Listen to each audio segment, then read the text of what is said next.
I dream of a world where you and I would live for 1,000 years, not as legends carved into cold stone, not as names whispered in the dust of history, but as two beating hearts, walking side by side through centuries, as naturally as breathing.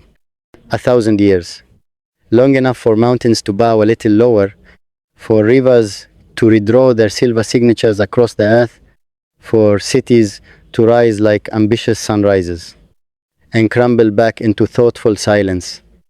And still, there we would be.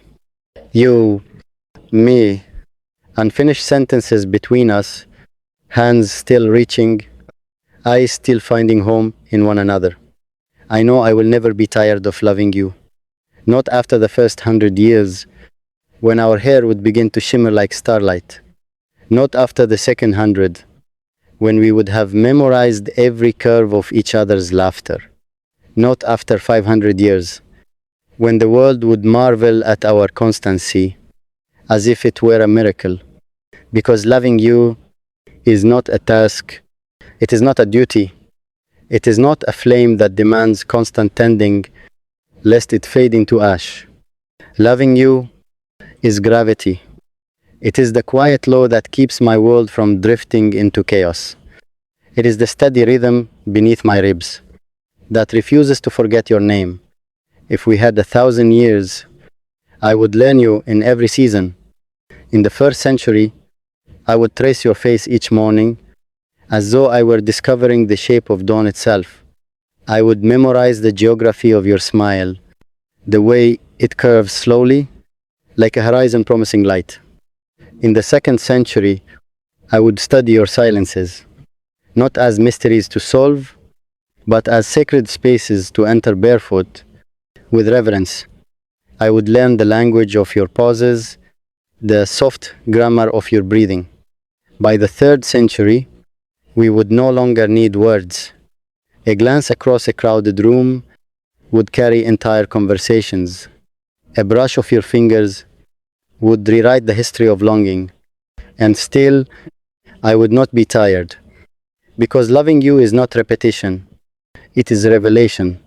Every day you unfold differently, like a book that rewrites itself, just to keep my heart astonished. If storms came, and we would watch them together, from the shelter of our intertwined hands. We would not fear thunder.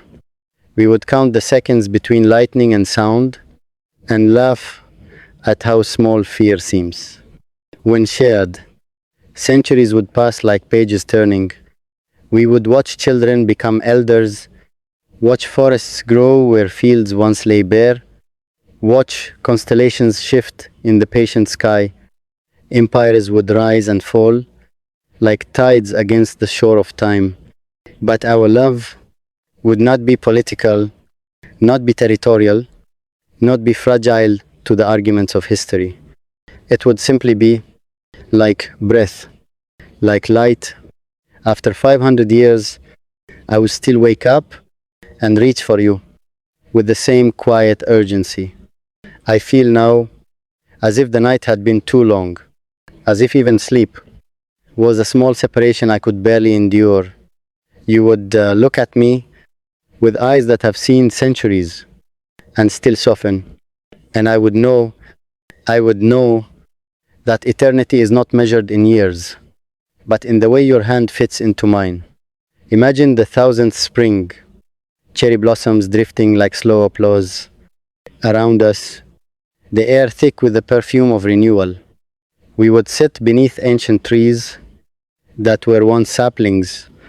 When we first met, you would lean your head against my shoulder, and I would whisper, I am still not tired. Not tired of the way your voice settles my storms. Not tired of the way your laughter fills rooms that once felt hollow.